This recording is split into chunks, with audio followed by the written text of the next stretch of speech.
Would I be the a-hole for reporting my brother-in-law to CBS for what he did? My male 27 sister passed away in 2018. She left behind my 10-year-old nephew, and me and my nephew used to be very close. But because of the tension between me and my brother-in-law, his dad, we don't get along for several reasons. But I'm not going to get into that right now. My brother-in-law used to be a member of a club in his hometown. He has lots of tattoos. His whole left arm is covered in tattoos, as well as his neck and fingers. Last week, while he was visiting my parents' house, I was there, and I spent some time with my nephew. My nephew said the upper part of his shoulder has been itching. I checked and saw a spider-shaped tattoo with few letters around it. I was shocked because it looked like a permanent tattoo. There was redness in his skin, and he told me his dad got him a tattoo a few days ago. I went to speak to his dad. He didn't even try to explain, and just responded with, "So what?" when I asked if he really got his son a tattoo. I got into an argument with him telling him that what he did was not acceptable, especially since my nephew said he hated it. I asked who was okay with giving a minor a tattoo. My brother-in-law said that the tattoo artist is a close friend of his, and he agreed to give my nephew a tattoo. I told him this was wrong, and I will be getting CPS involved. He then yelled at me, telling to F off, and that I can't do jack since he's the father and has the authority. My parents told me to back off after he said he won't bring my nephew to visit again if I continue. My dad told me to mind my own business and stop being a jerk to a widower. I got overwhelmed after everyone demanded I apologize for my behavior, and I have not seen any of my family ever since. I've been thinking about this confrontation and my nephew's well-being. I'm worried and seriously considering calling CPS about what brother-in-law did. Now for the top comments. Not a-hole. There's a reason minors aren't allowed tattoos, especially when they've yet to finish growing. I would absolutely call CPS. The pain involved in tattooing, especially against a child's will, is nothing short of abuse. The man is not a fit parent, and being a widow, especially for 3 years, is no excuse for this. Not the a-hole. Make the call. I am a mandated reporter. If I saw a tattoo on a 10-year-old kid at my school, I would be required to make the call. Every state has a confidentiality policy, meaning they can out you. But the family won't get that information and may think a teacher did it. This kid is doubtless going to show his classmates and word spreads. You can't deny it, because they're a-holes. This kid has a tattoo he hates, and it may be infected. Make the call and let the authorities handle it. What happens is up to them in the courts, not you. But someone needs to make that call, and you sound like the only sensible adult in the equation. Good on you for caring for that kid. This kid has a tattoo he hates, and it may be infected. This is my main concern for the moment. No sane tattoo artist would do this to a child. So this means that the one who actually did it to the poor boy is probably someone who isn't strict with the rules either. And it is bothering the child. Infection is a real danger, and there are plenty of other risks as well. So the poor child definitely needs to be seen by a doctor. Report, report, report. It is in the best interest of the child. Not a-hole. Please call CPS. Might wreck your relationship with brother-in-law, but who cares? He sounds like an A. Giving him a tattoo? That's insane. Not a-hole. This is child abuse. Honestly, the brother-in-law sounds like an absolute psycho. This might ruin your relationship with him, but honestly, it is in your nephew's best interest. And brother-in-law doesn't sound like the kind of person you'd want in your life anyway. Is it possible your parents were defending him out of fear? They may be scared of losing their grandson, and also scared of brother-in-law himself. I try not to worry too much about their reaction and do what you feel is right. Deep down, they probably know that what he did was wrong and are too scared to admit it in front of him. Now for the next story. Am I the a-hole for calling my parents insensitive after their reaction toward my late brother's wife's pregnancy test? My older brother passed away almost 2 months ago, and the feelings are still very fresh. My sister-in-law, his wife, is staying at my parents' house right now because she still can't set foot in their apartment. I, 29 male, live a few houses down from my parents, so I'm over all the time right now being there with them, so we all have that support.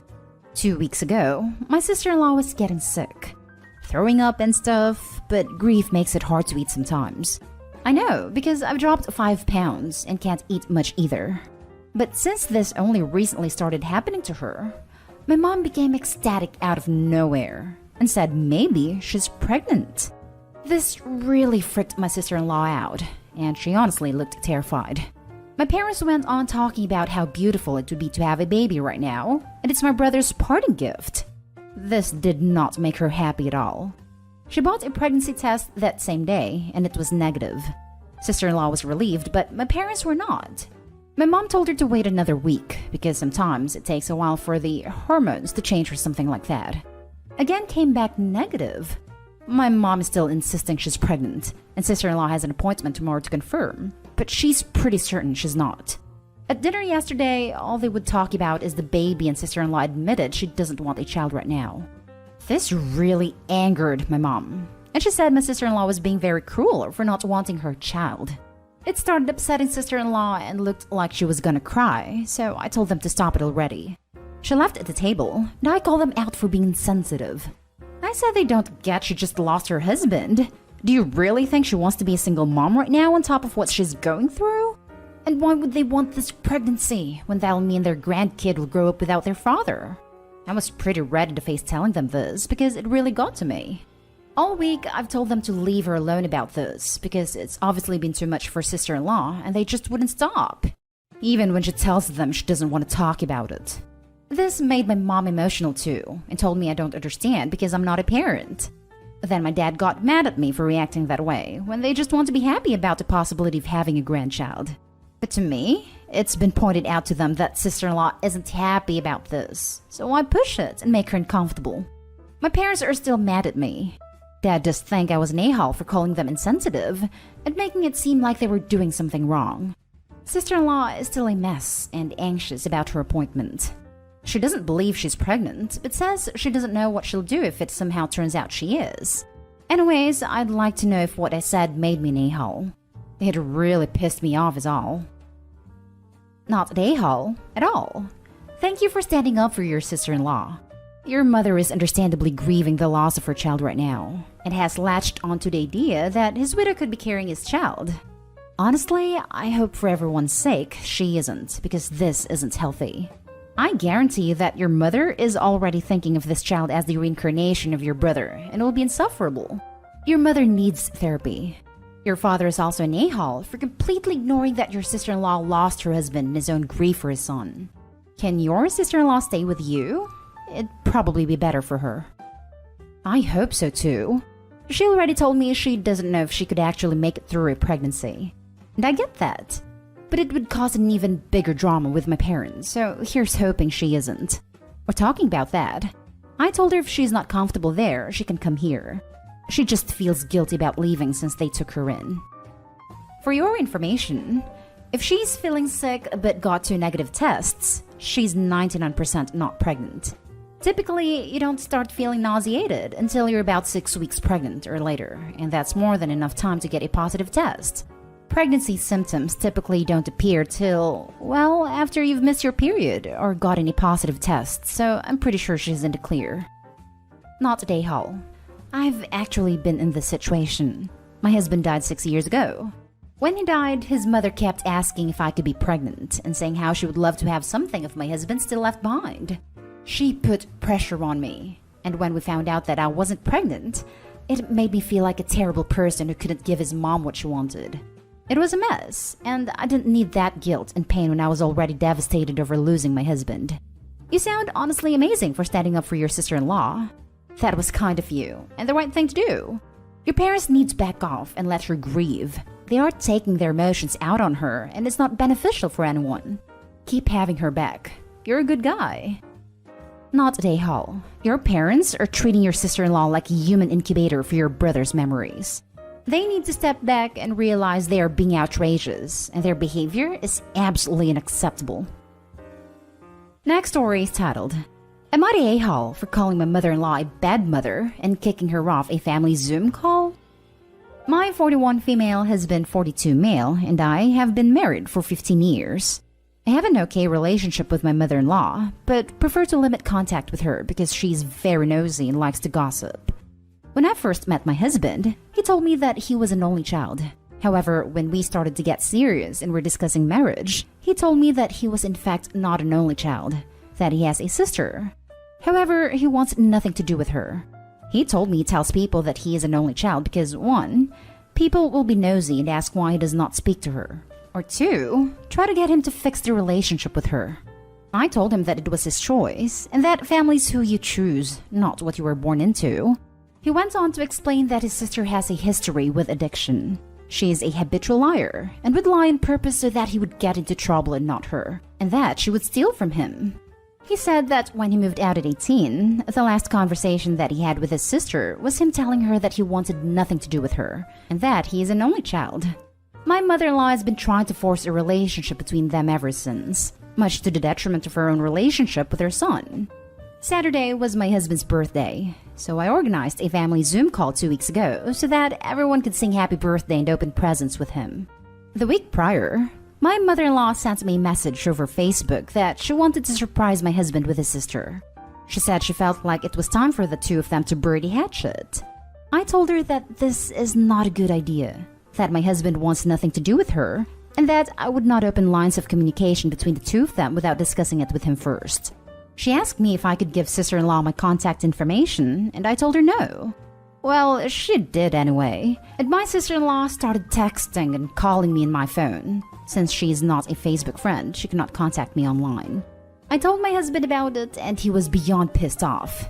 He told mother-in-law to stop trying to force him to have a relationship with his sister, and if she cannot respect this, he will stop speaking to her as well. We thought all was fine, until Saturday. Right as we were getting ready to sing happy birthday, mother-in-law tells my husband she has a surprise, and sister-in-law sits down next to her and starts crying and sobbing about how she misses her brother. My husband was so angry that he walked away. I told my mother-in-law she was a horrible mother, and have since blocked her on Facebook and on my phone. Now, I'm getting Facebook messages and phone calls from other relatives, including my own family, about how rude I was and how I should apologize to mother-in-law for how I behaved. My own mother says that mother-in-law was only trying to help, and that I need to unblock her and beg forgiveness. Am I the a-hole for calling my mother-in-law a horrible mother? Now for the top comments. Not the a-hole. She did something she knew would upset him, and on his birthday. Your husband is an adult and has made his wishes clear, and I'm sure he's happy that you have his back. I agree, not the a-hole. I think a lot of people struggle imagining situations in which they'd cut family off because of their own good relationships, but it does not mean supposed well-intentioned meddling is done for the husband's benefit. Your family should not be interfering or apply pressure on a situation they're hearing about third hand. Good luck. Exactly. My first loyalty is to my husband. He has explained why he feels this way, and his so-called mother has done nothing but refuse to respect his boundaries. If you think such blatant disrespect is acceptable behavior, then I have misjudged you, and I think it's best we do not communicate further while I reevaluate our relationship. Not a-hole. Your husband made it clear that he does not want a relationship with his sister, and that needs to be respected. Your mother-in-law is horrible because her son has repeatedly told her he doesn't want a relationship with his sister, and instead of supporting his decision, she keeps finding ways to force one. You have nothing to apologize for. Keep her blocked and everything, and anyone who insists on demanding you apologize can join her on a blocked list. Now for the last story. Am I the a-hole for not asking my sister-in-law to go to dinner with us? My first time posting here, so please bear with me. A little bit of background. My husband, male 30, and I, female 30, have been living with my in-laws for 2 years now. I share an okay rapport with them as their expectations are a little too much for me to handle, but that's a different story. My sister-in-law, female 23, is kind of spoiled, where she pretty much gets what she wants every time and will change the story, manipulate things and lie in order to make herself look good in front of other people. She has been having issues with her boyfriend for some time, and every time she comes to me for advice and wants to hang out with me when her boyfriend stops hanging out with her. But as soon as they are on good terms or she makes new friends, she stops hanging out with me. She has never asked me to hang out with her when she doesn't need me. On the other hand, my husband and I will try to include her in our outings, dinners, if I'm going to my cousin's house, shopping, etc. So the issue arose when she found out that my husband and I went for dinner with my brother in the city and we did not ask her to go. I had not had dinner with my brother since I got married, and I barely see him as he lives away in a different city than us. This was a random plan that my husband and I ended up making, and as we were getting ready to go out, I suggested we message my brother and see if he wants to hang out with us for dinner. He was free, and so he said yes. We drove to a city 45 minutes, had dinner, and came back home around 11:30 p.m. By this time, everyone was asleep. The next day, my mother-in-law and sister-in-law were having breakfast but would not talk to me properly.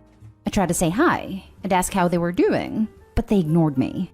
When I kept asking what happened, then my sister-in-law started crying and in a passive-aggressive tone said, "I thought you cared about me." And I said, "I do care about you, but I am not sure what I did wrong to make you cry." At this point, she started saying that I knew she was having a hard time in her relationship and needed support from me, and that she was lonely all day yesterday, and if I was going to be hanging out with my brother for dinner, then I should have taken her too. She said she thought I was going on a date with my husband and therefore did not tag along, but if she knew I was going to have dinner with my brother and husband, then she should have been included too. I have to be honest, I was feeling livid at this point. Her sense of entitlement was making me fume, and I couldn't hold it in any longer, and told her that I get to decide who I have dinner with, and that just because she's having a hard time in her relationship doesn't mean I owe it to her to take her out and make her feel better every single time. My mother-in-law was not happy that I raised my voice and thought my sister-in-law yelled at both me and my husband. My mother-in-law is holding us accountable for making her daughter cry. She is expecting us to apologize to sister-in-law. Am I the a-hole for not taking my sister-in-law for dinner and losing my cool when she yelled? Not the a-hole, but you need to move out, or everyone sucks here. There is obvious tension in the family that isn't necessarily your fault. Your sister-in-law is definitely toxic, but if y'all don't leave the situation, you're just as bad as all of them because you're engaging in and supporting her and your in-laws' behavior. My family has been convincing me to move out, but my husband's mom is not in the best of health, and I am expected to do the chores in the house and take care of the family. That's why we live with the in-laws. Oh, so you belong to them. You have your own life and can make your own choices. You're choosing to stay. Your husband should be making you the priority, not his parents. Thank you. Sometimes one needs another person to be firm and say it as is.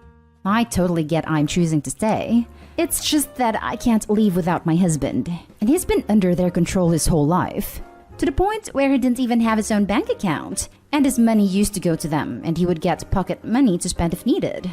We need to discuss our future and see what we can do. I'm going to be blunt. You might have to leave him. I hope he stands up and sees the abuse that his parents have put him through his whole life and now onto you, but he might just be in too deep. If that's the case, you have to do what's best for you. You can't keep others warm by setting yourself on fire.